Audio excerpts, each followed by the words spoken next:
Hey guys, welcome to Mark Codes on YouTube, and this is really sort of part 2 of my billing videos for Remix. If you haven't seen the first one, there is a link below to it. And what we did in the first one is we set up this subscription server which created a GraphQL request we could reuse to find out if a user had an active subscription. We then used that in our app.js on load.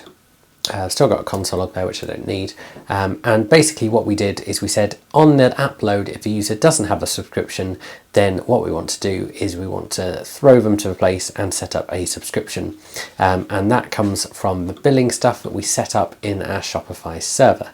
And I'm not going to go through all of that again in this video, but what I'm going to do in this video is I'm going to talk a bit about extensions and conditionally rendering extensions. Because if you've got an app that puts out an extension on the front end, the chances are you actually only want to show this extension if a user has a subscription. What you don't want to do is you to add an app and automatically show it. So what we're going to do to start with, we're going to generate an extension. So I've currently got this running, so I'm just going to end that. And I'm going to just do npm run generate extension. And there's lots of extensions you can use. We are going to use a theme app extension, and I'm going to name this conditional extension test, which is not a great name for an extension, but it'll do the job. And if we go here, we've now got a new folder called extensions. There's our extension. If we go in blocks, we've got star rating. So let's say this was a function we only wanted to show to users once they paid. As it currently stands, if we run npm run dev and go to our demo store where this is installed, if I go to online store, okay, so if I now go to my personalizer, I can see from billing demo I've got something called star rating. Ignore that I've got a second one, that's something else I've been working on, but I can add that and that appears here. Now of course that's fine, you might want to give your users a free extension. So what we're going to do is we're going to work out a way that we conditionally render this only if a user has actually got a subscription. And the way we're going to do that is with a webhook. Now Shopify has webhooks that fire for all different kinds of reasons, but one that is really useful is a webhook that fires when a subscription is set up. Or when a subscription is updated. So if a user misses a payment and it becomes invalid, or if a user puts a successful payment through and the subscription remains valid. So we're going to subscribe to a webhook in our Remix app.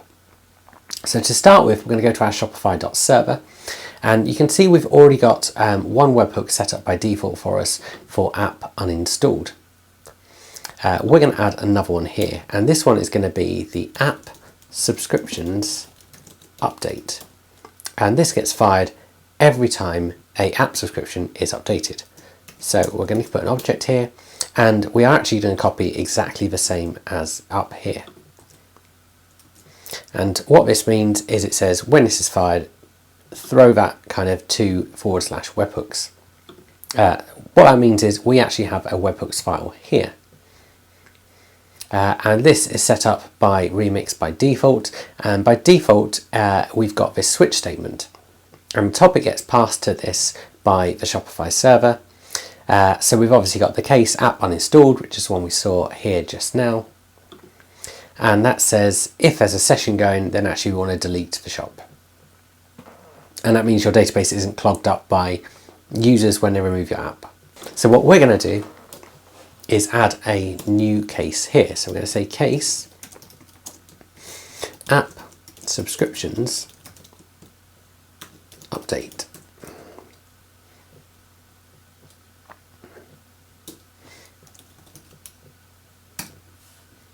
Now this webhook gets a payload.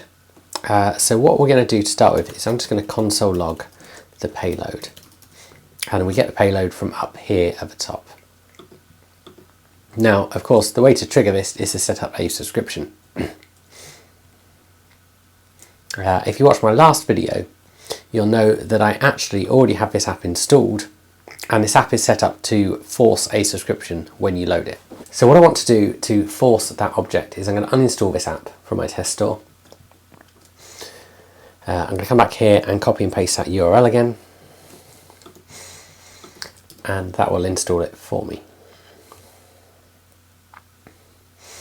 So we're going to install. And of course this app is set up to set up a bill first time you set it up.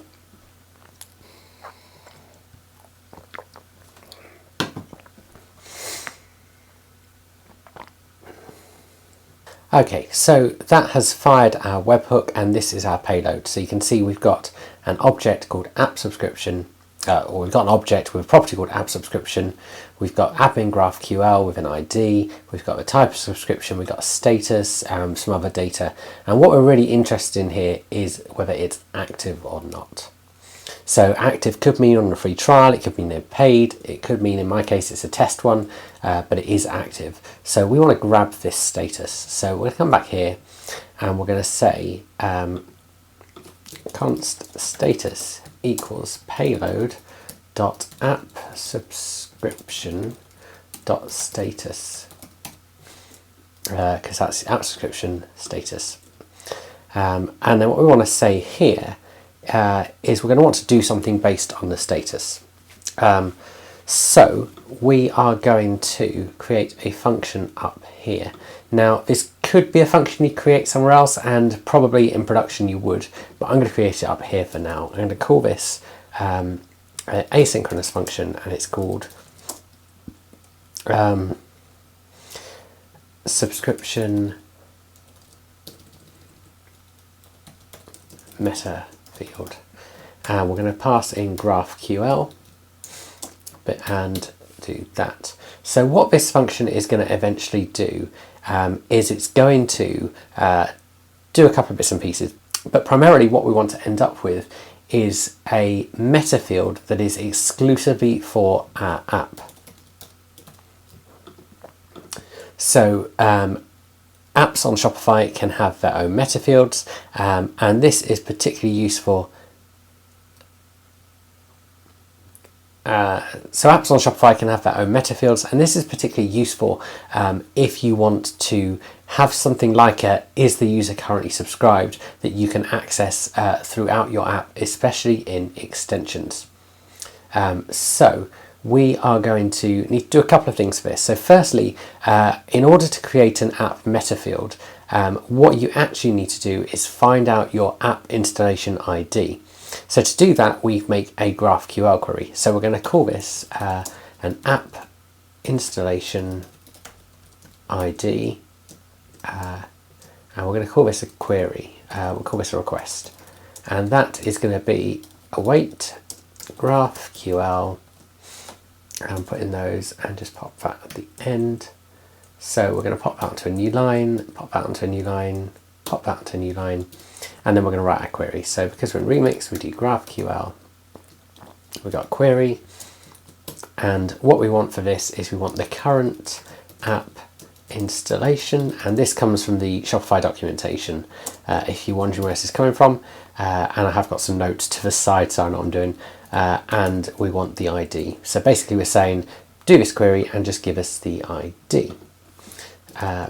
Now I am actually going to move this code temporarily so I can show you it without having to uninstall and set up new things constantly. So if I go here back to app.js, I'm going to put this function up here for now, and we will get rid of it shortly.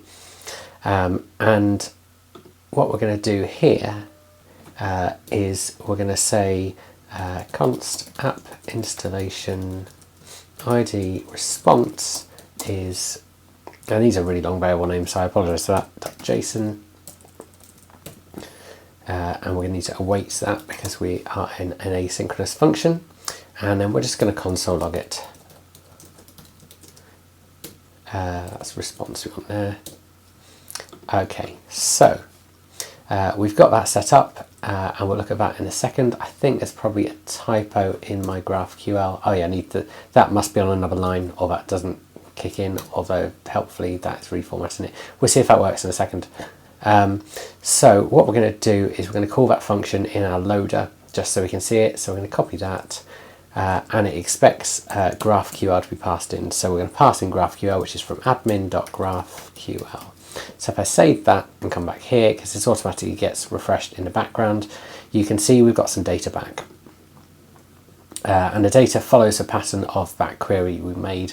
So we've said we want the current application ID. So we've got the current application ID, and that is the ID that we're going to need for our metafield.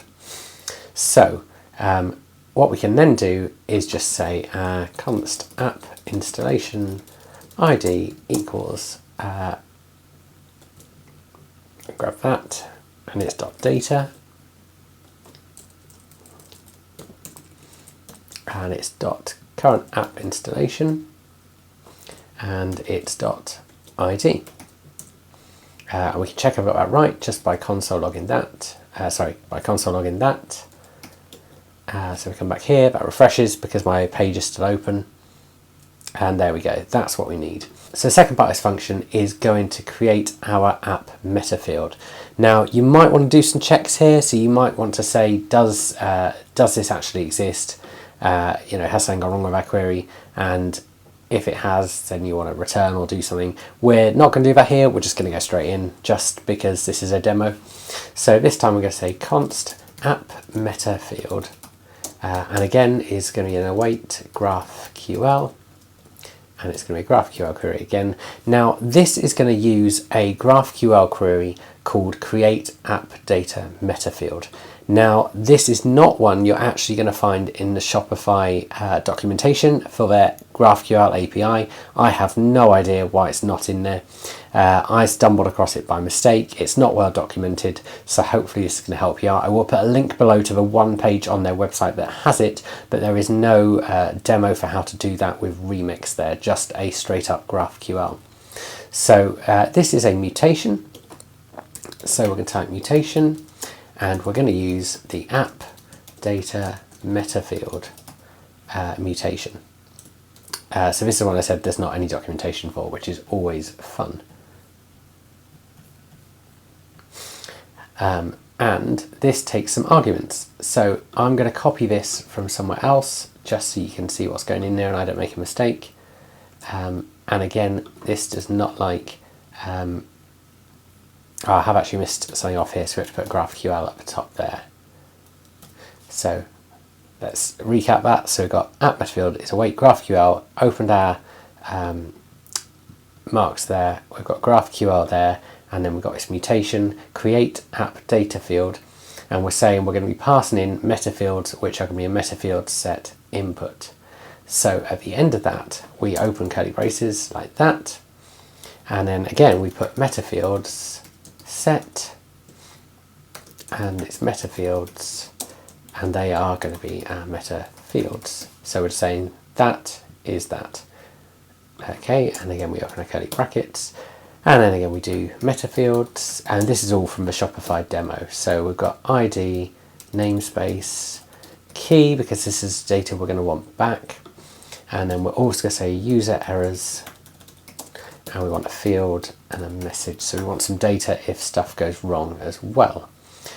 And then we're going to come to the end of our closing speech mark, curly speech mark, whatever you want to call it here, and this time I'm going to put a comma and we're going to pass in some variables.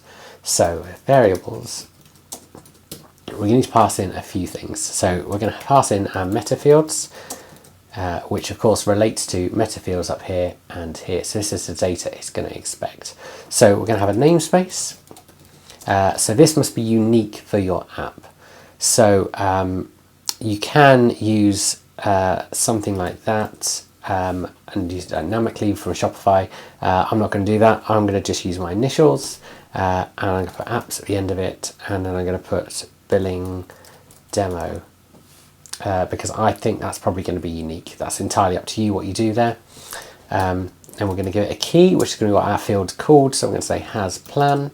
And again, you could call that whatever you like has customer paid or something. Now the type is going to be a Boolean. So this is either going to be true or false. And then our value, I'm going to put value is going to be value. So we could shorthand this for easy readership. I'm not going to do that, but I am going to amend our function declaration up here to include a value. which means we can dynamically set this based on something. And it is worth saying that whilst this is a field of type Boolean, it does actually expect a string for this value. So you can't just go value true, you'd have to go value true. But of course, I'm going to be passing in a string under value. And then finally, it needs owner ID, and that is going to be our application app installation ID we got up here. So we're going to put that there. And that is all you need from this, which means we can come back to again saying const metafield response is going to be await app metafield.json, and we can console log that down here so we can see what we get, and then we'll just return. So I'm not going to run this straight away because I want to put this back in the correct file, but I also want to just very quickly point out something about this function. So this function, although it says create app data metafield, I can't find anything in Shopify documentation that says there's another function called update app data metafield. But what does seem to happen with this is if the field already exists, so the field with that namespace and that key, then actually it just updates it. So it doesn't matter that we are just going to run this every time. That's okay. So I'm going to grab this whole function here, and VS Studio Code actually has a really helpful thing where I can just do that and grab all that and take that out there. I'm also going to delete this declaration of it there and save that. So I'm going to go back to my webhooks, which is where I wanted it originally, and I'm going to copy it up here. Now, actually, a better place for it, let's do that. So I'm going to undo that copy up there. In my previous video, we created a model for a subscription server, and we are actually going to pop it in here because that makes more sense. So what we're going to do is we're going to want to export it.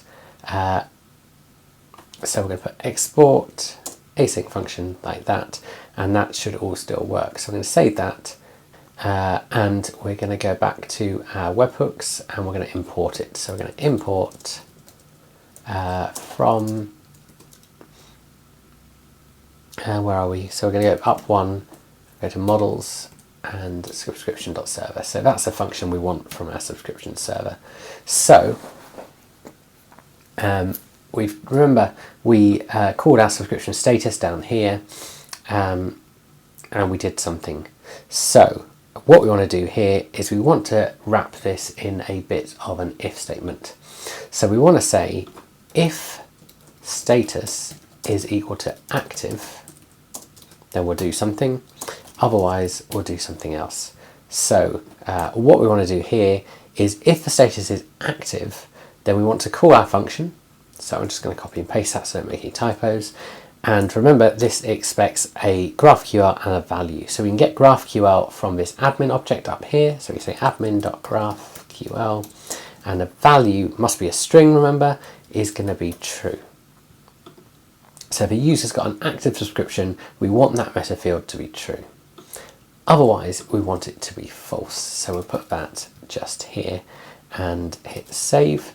Now, this will obviously only trigger when the subscription is updated. So because we've already set up a subscription that was monthly, this will get triggered in a month's time, which we're not going to wait for. We will trigger this manually in a minute. But what this does give us access to is if we go to our star rating block here, we can do something a bit different. So I'm going to change this around a little bit. So I'm going to rename this a conditional extension, just so we have a more sensible name, and we can pass something extra in here. So we've got something here we can pass in called available if, and this will expect a Boolean.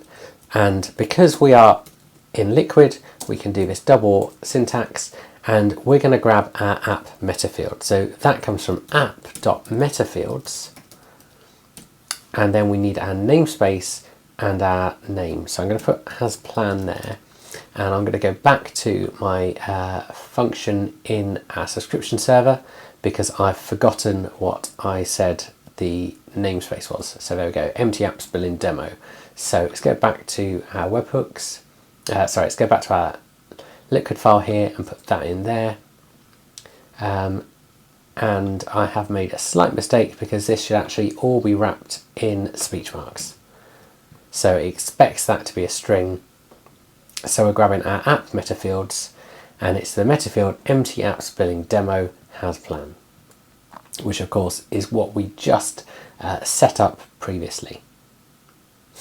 So if I just tidy this up a bit, so instead of having this star thing, we're just going to delete this and we'll just put in a h2, which we'll wrap in a div. In fact, let's do this. So we're going to do some very rough code in here. So it's h2 and we're going to say this is a conditional block.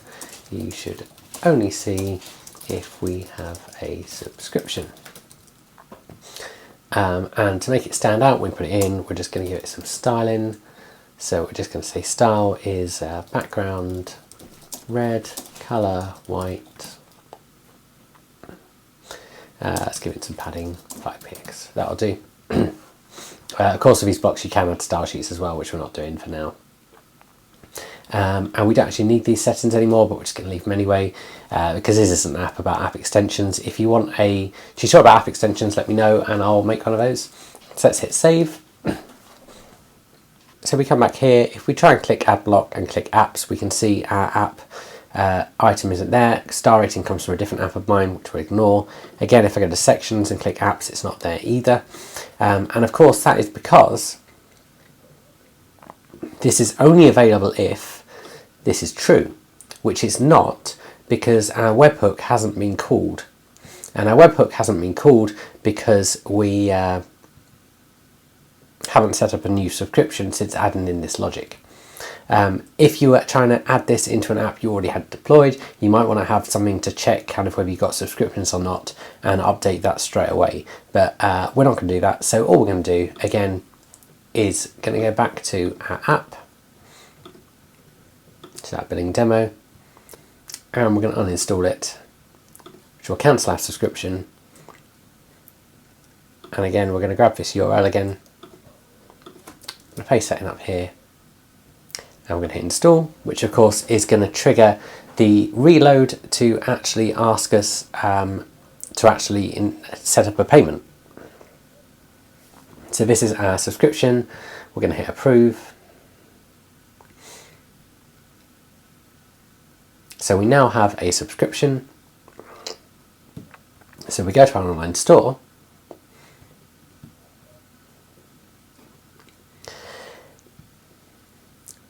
We now have 3 things here. So we've got our conditional extension. And there you go. Conditional block you should only see, and it's there twice because we added it somewhere else earlier, but conditional block you should only see if we have a subscription. Okay, so in the last 2 videos, what we've done is we have updated the Shopify server to create a billing section, including a monthly plan.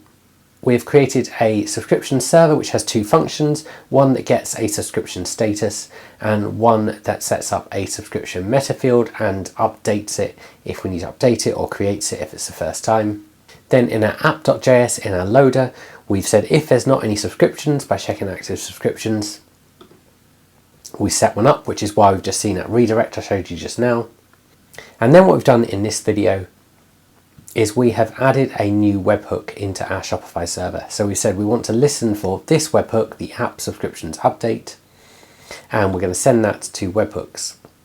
And then in webhooks, which is provided for us by Remix and Shopify, we've added a new case for this app subscriptions one. We've grabbed the subscription status from the payload.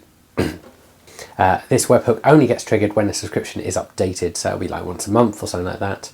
And we're saying if the status is active, update or call this function and update the metafield to true. Otherwise, call this function, update it to false. And then of course that triggers that function in our subscription server. And if you wanted to see that in action, if we go to our console and scroll up a bit, you can see the response there. And then finally, in our app extension block, we have created it so it's got this stuff up here, and we've added this available if. And available if means it's only available to the user if this is true. So that's how you can set up your billing so that your extension only renders if you actually have a paying customer. I hope you guys found this video helpful. If you've got any questions, do stick them below and I'll answer those for you. And I will see you guys again soon.